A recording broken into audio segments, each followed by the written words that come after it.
तो सबसे पहले हम जरा इसके थ्योरी पार्ट पे आएंगे। तो बेसिक थ्योरी का मैं एक शॉर्ट समरी आपके साथ रिवाइज करूंगा और साथ में फॉर्मूले बताता चलूंगा, तो आप नोट्स बनाते चलिए। सबसे पहले हम जैसे ही फिजिकल क्वांटिटी की बात करते हैं तो फिजिकल क्वांटिटी दो तरह की होती है, one is scalar, second is vector. Scalar means ऐसी क्वांटिटी जिसमें केवल मैग्नीट्यूड हो, डायरेक्शन ना हो, यानी विदाउट डायरेक्शन जो क्वांटिटी होगी उसे हम बोलेंगे स्केलर क्वांटिटी, राइट। जिसके एग्जांपल है लाइक वर्क, डेंसिटी, मास, वॉल्यूम, एरिया एक्सेट्रा। ये जो क्वांटिटी है कहलाती है स्केलर क्वांटिटी। जैसे ही वेक्टर क्वांटिटी की बात करेंगे तो वेक्टर का मतलब होता है magnitude as well as direction. एक पर्टिकुलर गिवन डायरेक्शन अगर आपको दी है तो ऐसी क्वांटिटी को हम वेक्टर क्वांटिटी बोलते हैं।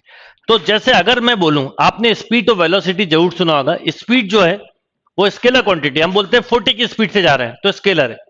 पर मैं बोलूं कि 40 किलोमीटर पर आवर नॉट जा रहा हूं तो यही चीज वेलोसिटी हो जाएगी, क्योंकि मैं इसके साथ डायरेक्शन को भी बता रहा हूं।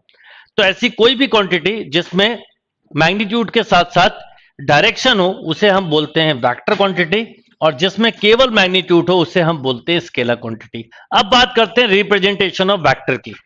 तो वेक्टर को रिप्रेजेंट करने के अलग अलग तरीके हो सकते हैं। जैसे मान लो मुझे रिप्रेजेंट करना ए बी वेक्टर, तो एरो बना के कर सकता हूं, बार बना के कर सकता हूं, या केवल बोल्ड लेटर में भी लिखा जाता है। कई बार आप देखें, पर हम नॉर्मली बोल्ड में नहीं लिखते, ये इंपॉर्टेंट चीज है।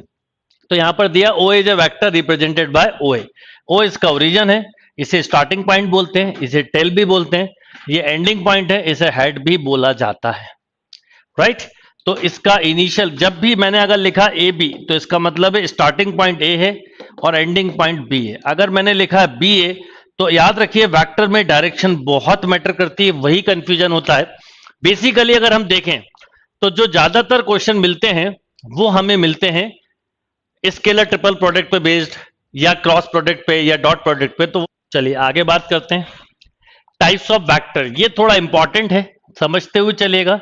टाइप्स ऑफ वेक्टर्स, इसकी भी एक शॉर्ट समरी बना लेते हैं। सबसे पहले इक्वल वेक्टर्स, राइट।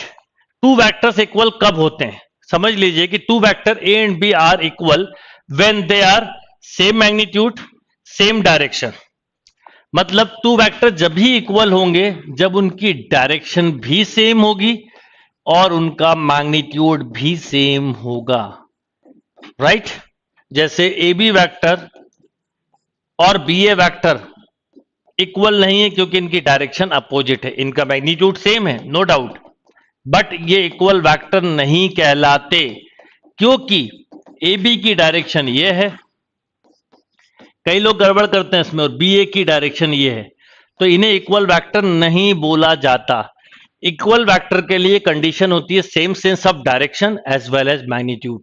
फिर बात करते हैं यूनिट वेक्टर। वेक्टर का सबसे इंपॉर्टेंट पार्ट है unit vector, right.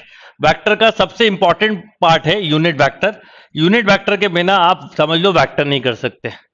A vector whose magnitude is unity is called unit vector. ऐसा कोई भी वेक्टर जिसका मैग्नीट्यूड यूनिटी हो, ध्यान से सुनिएगा, ऐसा कोई भी वेक्टर जिसका मैग्नीट्यूड यूनिटी हो उसको हम यूनिट वेक्टर कहते हैं।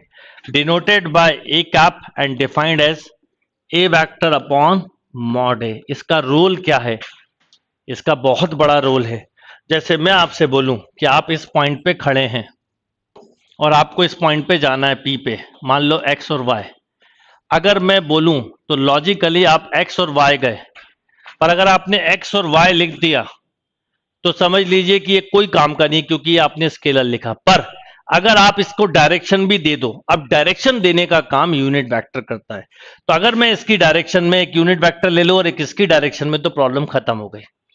और वेक्टर में या इन जनरल 3 डायमेंशन में एक्स एक्सिस की डायरेक्शन का यूनिट वेक्टर होता है एक्स एक्सिस की आई, वाई की डायरेक्शन का यूनिट वेक्टर होता है जे, और आगे चल के के पढ़ोगे तो जेड।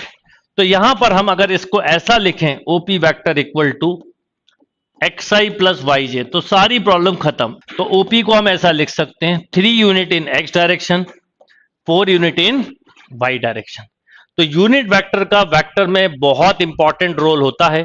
तो यूनिट वेक्टर मतलब हुआ ऐसा वेक्टर जिसका मैग्नीट्यूड 1 हो उसे यूनिट वेक्टर बोलते हैं और डिनोट करते हैं कैप से। डिफाइन कैसे करेंगे? जैसे B cap, B vector upon B, मैंने लिखा 3, इसको वेक्टर में कन्वर्ट करना है तो एन कैप का मल्टीप्लाई कर दो, ये हो गया स्केलर से वेक्टर में कन्वर्ट।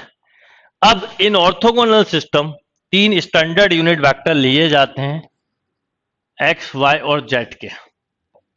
ये सब चीजें पता होंगी पर 5 मिनट में रिवीजन हो जाएगा तो आपके लिए अच्छा है। ये आई, ये जे और ये के, इनके ऊपर कैप लगाना कंपलसरी नहीं होता, बिकॉज ये स्टैंडर्ड यूनिट वेक्टर है। एक्स की डायरेक्शन में यूनिट वेक्टर है आई, वाई की डायरेक्शन में यूनिट वेक्टर है जे, और के की डायरेक्शन में यूनिट वेक्टर है जेड की डायरेक्शन में के, जिनके मैग्नीट्यूड 111 होते हैं, राइट, जिनके मैग्नीट्यूड 111 होते हैं। क्लियर है यहां तक?